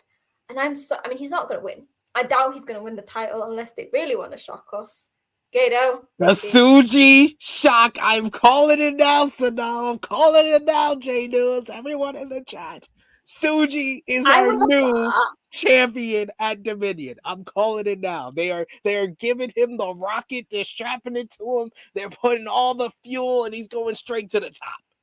I mean, if they couldn't give Jay White the win at Wrestle Kingdom in his first thing, I feel like it would do more harm to Tsuji to get him rocket strapped so early. And I feel like I also feel like I saw this as well. With LIJ losing SANADA, we are struggling with a firm tag team in LIJ. Yes, Shingo and Naito, but Naito isn't a tag team wrestler. He has not been a tag team wrestler since No Limit. So Shingo and Tsuji in a team, that is something I need to see. That would be very interesting. It's just two brutes just beating the hell out of people. That would be interesting. But I'm telling you, the Tsuji push is here. It's here and it's real. You said that it was going to be SANADA versus Naito. I thought it would be. So I'm not going to trust you now. Hey. All I will say is that someone from Los Ingobernables de Japón is beating SANADA at Dominion. J News, what did you think about this match? I don't know if I gave my rating. I gave it 4 3/4 stars, one of my highest ratings for any New Japan match that I've seen this year. Just a great match. Hiromu pulling out all the old stuff. Kind of, I like Vala B said in the chat here. He says, maybe it's better to say it's been so long enough since his injury that he feels safe again, because he was putting out all the risks in this one. This wasn't the typical Hiromu sell for 20 minutes and then make his comeback at the end. This was more of a, like Sonal said, it built up and it escalated along the time, going 27 minutes here. But what do you think about the match and Tsuji's return? As per the match, I thought that the match was fantastic. At the beginning of it all, and I don't know if it's just me, but looking at SANADA's bare face nowadays and this bone structure and things of that nature, whatever the case, like not for nothing, he reminds me so much, like facially, he reminds me so much of Antonio Inoki. He's not even funny. So it's like, from a New Japan standpoint, it's like, oh, wait a minute, is this why? And I was like, all right, forget that. So we get to the match, and I said to myself, much like Sonal, it started out so slow. I was like, are we doing rest holds? What this is not 1977. What are we doing here? And then it just started to build. It felt like, and some people might not like my take here, it felt like one of those classic Kenny Omega Okada matches where everything would just build to this peak, and then we'd stay at that peak for the rest of the damn match. And that's exactly what happened. It was a good crescendo to everything. They started off slow. It was a feel-out process, much like Sonal said. And then when Hiromu hit his first lariat and he didn't knock SANADA down, SANADA was like, okay, I'm not in the same match with this guy anymore, or whatever the case is. He's really trying to hurt me here. And then they started to go at it, much to what you were saying, SP3, that rounding press, aka the moonsault. When he hit that from like 3/4 of the ring over, I was like, man, SANADA just makes things look so pretty at the damn time, and he's so fluid in there. People forget how great of an athlete he is sometimes, and it's just one of those things where I said to myself, this has been his best singles match in quite some time, and I did not doubt that Hiromu Takahashi was going to be able to get this kind of a match out of him.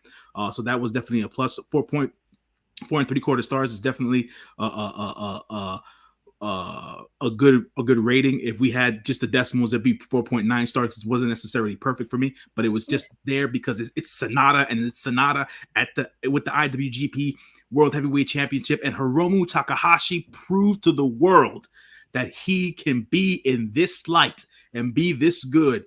So he's not far off, man. He's not far off. So he can be in the main event. He could definitely be in the main event. Now on to the post-match stuff. Because, folks, I said it. Y'all scoffed at me.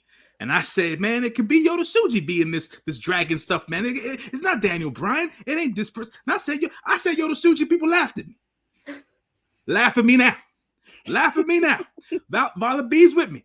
Laugh at me now. Yota Tsuji came in, brother. Listen, man, it's like Sonal said, to make this kid look like a star. Just walking out of the entranceway. Forget what he did in the ring. Walking out of the entranceway, he looked like $1 million.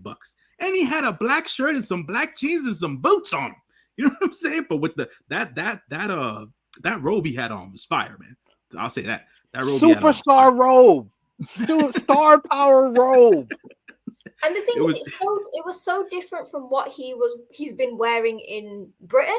So in the UK, if anyone watched Royal Quest, they'd have seen it. He was almost coming out with quite a traditional Japanese robe, similar like in that way. But this feels a lot more clean cut, a lot more like sharp, and just everything he's doing rather than trying to. So like, remember when Okan came back and like he had this gimmick, and in the UK he had this gimmick, and similarly Tsuji had one. But I feel now that Tsuji's come back, he is now no longer basing on a gimmick. Mm-hmm. He is going to be that powerful wrestler, which is great. And the simplicity of his outfit was perfect. I would say, I venture to say, and yeah, me and SP3, we're not on the same boat. Me and Sonal gonna keep riding this goddamn train until he gets his 1 year with that IWGP World Heavyweight Championship. SANADA will continue to be the champion. Yota Tsuji, young brother, I love you, man. You one of my favorite young lions of all time. You know what I'm saying? That class of young lions, they got a piece of my heart, man. You're more Yota Tsuji, Gabriel Kidd. I'll even add Ren Narita to that at the end of the day. They got my heart, man. You know what I'm saying? So I want these guys to succeed. But Yota Tsuji ain't beating SANADA at Dominion. That's just not happening. That's not happening, man. It's just not going down that way. They're going to continue on the Just 5 Guys route. Yes, they need to continue on the Just 5 Guys route. And I'll say this, right? As long as Yota Tsuji has a strong showing versus SANADA, he will stay in the main event scene. That is my prediction for young Yota Tsuji. Like a Jay White. There you go. He'll stay in the main event scene. I want to see New Japan matches between him and Shooter. I really, really want to see that. And Narita, I feel like I'd want one, even though they're different, like the size and everything. I just feel like it'll be a nice circle. Yeah, exactly. All I will say is that the last 2 times someone came back from excursion and went for a top prize was Hiromu in 2017 going directly to Kushida and then beat him for the IWGP Junior Heavyweight Champion. And some young guy that I don't know if you've ever heard of him. His name was Kazuka Okada. He came back and immediately thrusted into the IWGP Heavyweight Championship scene and beat Tanahashi. So do you think Grado sees Tsuji on a similar level to Okada? Because I don't feel that could ever. I feel like Okada is once in a lifetime. He is. Yeah, you don't bring someone back like this unless you view him and you put him in a top position. This for all we know, Wato could have had something like this planned, but the pandemic happened. He could have had this huge build-up, and it was only because of the pandemic that we had the very slow road to the Grandmaster. Hey, I'm not saying that this was not out the realm of possibility here. He says, you see a fresh new star on the rise. I see someone new for Okada to overcome. I wouldn't be surprised if Tsuji is the one. Not SANADA. Not SANADA. SANADA's not going to overcome him. Tsuji is beating SANADA. And then I can see later this year Okada being the one to dethrone Tsuji before we get to Wrestle Kingdom. Man, I'll tell you this right now, son. I'll tell you this right now. There are certain wrestlers in New Japan that guys need to go through before they get to Okada in an IWGP World Heavyweight Championship match. Who is my favorite IWGP World Heavyweight Champion of all time in its current iteration? Shingo Takagi. If I see a match versus Tsuji and Takagi, and Tsuji can overcome Shingo, give him the title. But if he's in LIJ, that's not going to happen anytime. Exactly. But that's what at this point. Ishii. Listen, man. Man. Ishii. Come on. Not at this point in Ishii's career.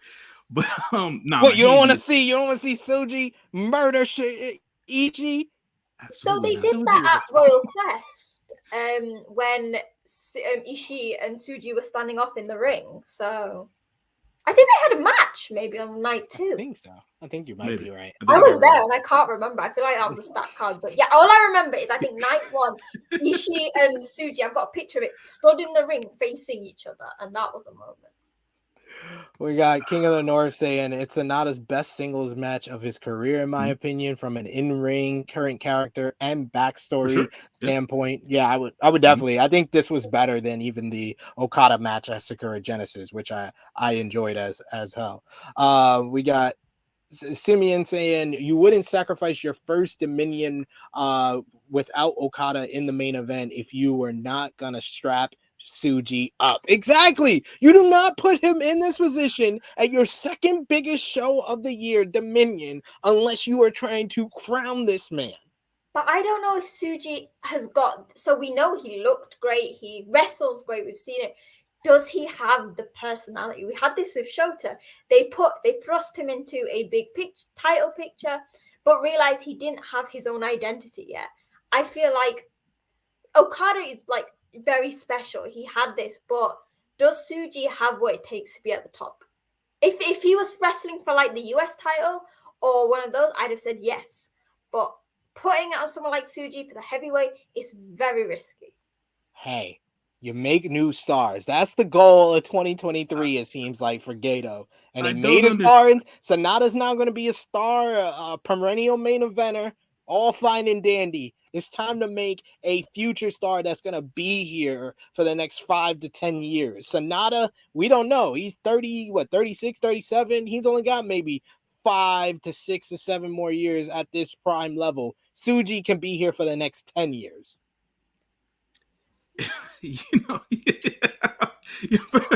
I'm not laughing because of what you said, SP3. I'm laughing at Romeo's comment here at the bottom because it's complete and utter garbage. First of all, look at that. That's trolling 101 right there. Oh man. Anyways, so I'll say this at the end of the day. I understand the rationale between wanting to put the rocket pack on Tsuji. I get that. I get it. I'm a fan of Yota Tsuji. We know this. We all know this. But Tsuji does not supersede one Seiya Sanada. He just doesn't. Not right now at this point in his career. Who looks more like a star right now? Tsuji looks like a star. You know what? If Sanada had the beard and stuff, I'd have said, no, he's got a freshly clean face, new ring gear, a new faction. You know, this is Sanada's star moment. If any moment, he has looked like a star the most right now. Yes, exactly. This is true. But exactly. in a matter of 5 minutes, Tsuji looked like a bigger star.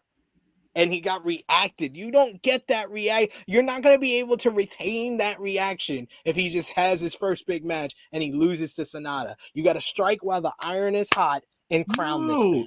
Because Shooter's not in a bad spot. Shooter's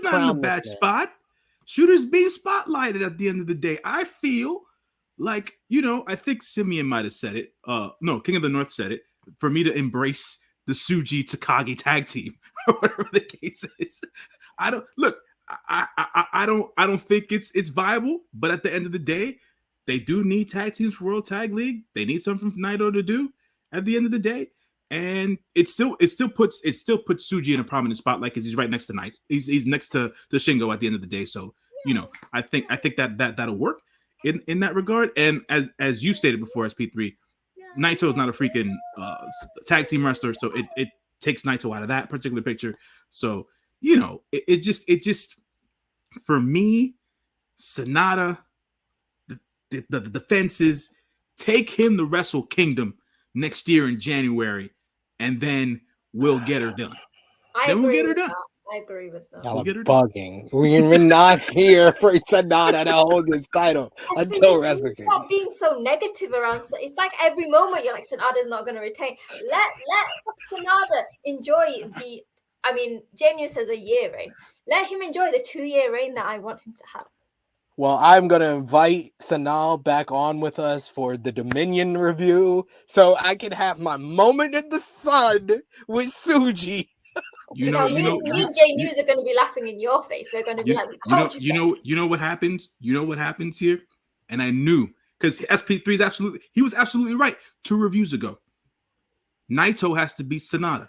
But you know what happens? Naito wins the G1. SANADA keeps that belt until Wrestle Kingdom, and that's when Naito wins the goddamn gold. He gets his Wrestle Kingdom moment as well. And then he gets his Wrestle Kingdom moment. That is what happens, sir. That is where we're going with all this. SANADA will keep that gold until Wrestle Kingdom. He will then lose to Naito. I am okay with that. And Yota Tsuji, somewhere down the line, maybe 2-3 years, he gets his IWGP World Heavyweight Championship shot, and he will eventually become champion because, goddamn, a man like that walking in the way that he did deserves just the presence, the mere presence deserves IWGP gold at the end of the day. So he'll work his way there. He's just coming back, but Naito needs his time in the sun, and to beat SANADA, and for him to be the LIJ member, the ungovernable one, to be the LIJ member to beat SANADA for the belt makes the most sense.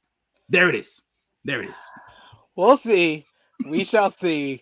But sound off in the live chat. Last call for super chat donations. Tell us your match of the night, MVP, LVP, thumbs up, thumbs down, thumbs in the middle for the show. And out of 10, what did you give Wrestling Dontaku? For all of us on screen, let's put our thumbs in the middle for NJPW Wrestling Dontaku 2023 in 3, 2, 1. Thumbs up across the board. Out of 10, what did you give the show, Sonal? It was good, but wasn't, I don't think, as good as some of the other shows. I think, was it Sakura Genesis that I gave like a really top score to? Yeah. 8.59 maybe? I think there was some really good, like, because obviously we had some bad matches. And Kenta, so it can never be as good as it. But there was also some really good stuff. So as well as some of the top 4 matches being great, we've got some amazing stuff going forward. So yeah, solid like 8.75. I'm going to go with 8 out of 10. I don't think it was on the level of Sakura Genesis or Battle in the Valley or even Wrestle Kingdom, but this was just a really good show that had great matches as well as some great angles, especially Yota Tsuji, Strap the Rocket. J News, out of 10, what did you give the show? I gave this show a solid 7 out of 10. Reason being, it was just too many filler tag matches. We all know how I feel about those specifically. So that's that. I think that the title matches outside of the never open weight strong, whatever you call that championship, the Kenta match, they were all strong matches at the end of the day. So that's that. Yeah, that's my score of the overall show. And what was your match of the night, J News? Oh, match of the night. The main event, sir. The main event was the match of the night for me. SANADA versus Hiromu did the damn thing. And they I think it put Hiromu in a different light. That's just me. Like, he's been wanting that main event spotlight. He got it, and to me, he delivered. So, and also SANADA delivered at this point, but I think for me, it was more of a stronger showing for Hiromu for what he's been wanting to do the last couple of years. And I think this is a step in the right direction for him. So that's the match of the night for me. I agree with you. I gave it the highest ratings. I got to give it match of the night, Hiromu and SANADA. This was arguably right up there with Hiromu versus Leo for best Hiromu match of 2023 so far. Sonal? I'm going to be a bit different here. It's just a combination of everything from the pre-match to the after the match, Zack versus Jacob.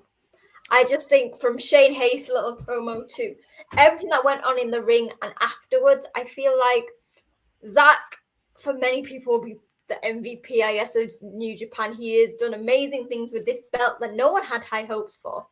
And I love that New Japan waited until you had 2 amazing to give us a time limit, and that it didn't make any of the guys look bad because it was the fact that he won. But even Zack was like, I'm not happy with this because he wanted to beat him. And it's given us yet another match between them, which is going to be even more different. So, to that one. That's very true. There was like 3 legitimate match of the night contenders with the main event, the TV title match, and the never open weight championship match. My MVP, I'm gonna give it because I know neither one of y'all are gonna give it to him. to David Finlay for the dominating performance and becoming the never open weight champion, co-MVP with, of course, Yota Tsuji, and the return of Yota Tsuji standing tall, setting up for the Tsuji shot coming up at Dominion. Sonal, your MVP for the show. Honorary MVP is Shane Haste, because just for that promo alone. Zack Sabre Jr. I do want to say Tsuji, but I'm gonna say, and this is gonna be the thing, Okada, just because I loved seeing this new side to him, and it was just simple, like when he like stuck his middle finger up. I just feel like it's some, and yeah, so I'm gonna say Okada. I could have picked anyone. Like, I could have picked Zack, Jeff Cobb, Hiromu Sanada, but I feel like Okada, we're building on something now that doesn't involve him in the main title picture. Absolutely. J News MVP. Regardless of the fact of how I feel about future booking for New Japan Pro Wrestling for the next year, I am a man of humble traits, and I understand that the MVP of tonight is the man who was standing tall with his foot on the champion. It is Yota Tsuji. Yota Tsuji is the MVP of this night, because you don't just debut a man, you make him a star when he walks out. And that is exactly what New Japan Pro Wrestling did here. Yota Tsuji is my MVP. Close second is Hiromu Takahashi for me. That is fair. And LVP, I got to give it to Kenta for that lackluster, strong open weight championship run. J News. I give it to the match. That strong open weight match is the LVP. That did the match. Yeah, it takes two to tango, brother. Hikuleo didn't make it any better. So I give it to the match. That's fair.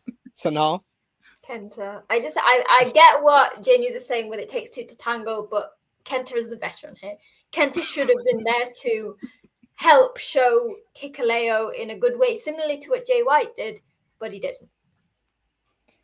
This is all fair and stuff. A couple of comments I wanted to highlight here. King of the North saying, I just think New Japan has a chance here to put their dojo system over. Naito is older. Sanada is the NJPW product.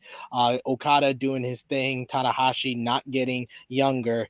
Gotta show the dojo system can produce top level guys, and you can do that by crowning Tsuji here. I don't disagree with the take. I'm just saying it doesn't happen now. That's all I'm saying. If this was Okada, would you agree? If Okada was the champion and Tsuji did this, no, not even still, man. Okay. Like I think it would be too soon, to be quite honest. The guys in the comment, guys and girls in the comment, that they mentioned that they said Mount Tsuji, right? At the end of the day, they already crowned them a nickname, right? For me, even Okada's a bigger mountain. Right, so even if Okada was a champion, like to put the rocket pack on Tsuji like that, they have to have like a real steadfast, dogged belief in Yota Tsuji if he were to take the belt off of Okada. But in this case, because they basically just leveled up Sanada, it's like, does it like did the build would the build make much sense just to take the belt off of him after two defenses in that regard, right? So that's really more my take of it, or whatever, fandom and everything aside, right? Because it's like the New Japan always does the long-term storyline booking, which is why, like, when I was going through everything, I was like, oh, it just makes more sense for Naito to win in Wrestle Kingdom at this point, to give him the one last ride, right? Because Tsuji has time. That's really more or less why I thought about it that way. But you never know if the Tsuji shock happens. Am I going to be pissed off? Of course I'm going to be pissed off, because they took the belt off of Sanada. Sanada took off Sanada. I love he set it up like he wasn't going to be pissed off. He's like, of course I'm going to be pissed off. Of course I'm going to be pissed off. But I love the fact that my main man, my homeboy, Yota Tsuji, is a champion. But, because two things can be true at the same time. You know what I'm saying? So at this point, man, that's really how I have to drive it home. In that regard. But yeah, man, Sonal's right about the LVP thing and Kenta being the veteran in this shot or whatever. But I gave it to the match because it's like, sometimes if the veterans go in one way, like, the younger guy might have to go another way, to make the match more interesting. And Hikuleo didn't do shit. He was just following the lead at this point. So it's like, I just get the LVP to the match there. Sonal, thank you so much for joining us as usual. I'm going to stop calling you a special guest on the show. You're just a regular part of our reviews of these major New Japan show now.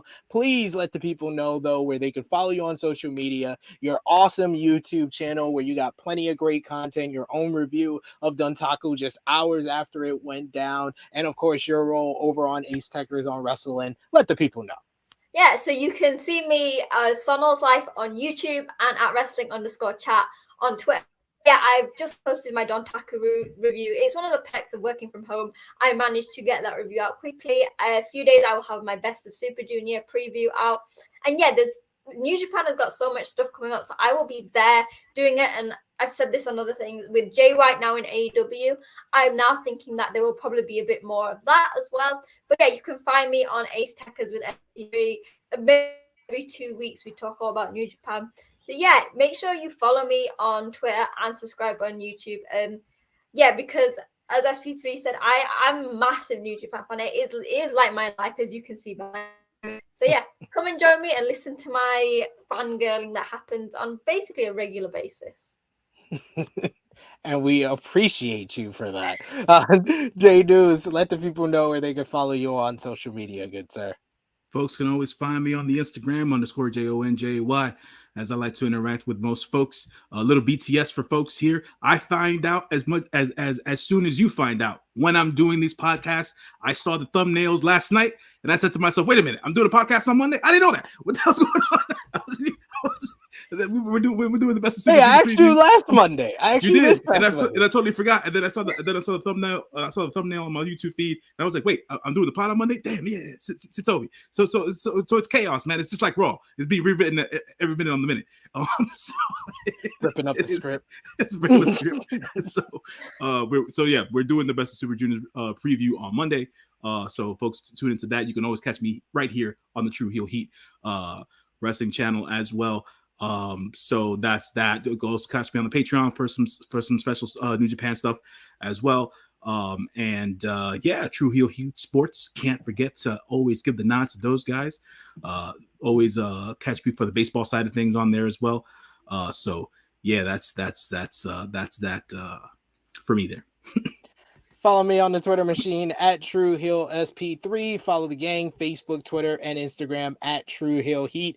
Patreon.com/TrueHeelHeat. You can see all of our great exclusive content over there for just $3 a month. And check out all the great content that we had from this past week, like our WWE Backlash 2023 preview with myself, Justin Rich, and Romeo. You'll see Romeo and the gang tomorrow night, 8 p.m. Eastern time for our WWE Backlash watch party, watch along right here on the True Heel Heat YouTube channel. Also tomorrow at 11:05 a.m. Eastern time, True Heel Heat 224 with myself, Miss Chrissy Love, and special guest Dedrin Colon. Got to get that Puerto Rican representative before Backlash in San Juan, Puerto Rico. And check out me and Jimmy Macaram yesterday with AE Ramble episode 92, where Jimmy was on one and had double-digit disclaimers. So check it out, reviewing AEW Dynamite this week.